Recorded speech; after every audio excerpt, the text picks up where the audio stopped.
truffled grilled cheese na Tita Bid's cheese, potato chips na cheesy. Yung hindi lang isa, hindi lang dalawa, kundi napakadaming options ng mga cakes at sweets. Yung available din ng mga fresh fruit shakes. Yung totoong prutas at hindi powder ang ginamit.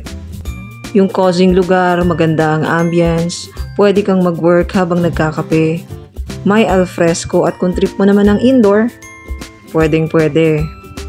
Dito lang yan sa First Letter Writing Cafe ng Pilipinas, ang Dear Joe Coffee and Juice. Quick trivia lang, sister company ng Dear Joe ang Coffee Project at ang nagmamay-ari ng dalawang coffee shops na ito ay si Manny Villar. Sana all! Kung isa ka namang freelancer na naghahanap ng magandang lugar or coffee shop kung saan pwede kang magtrabaho, dito pwedeng-pwede dahil nag-o-offer din sila ng free wifi for 2 hours. Maganda ang place gaya nga ng nasabi ko, tahimik.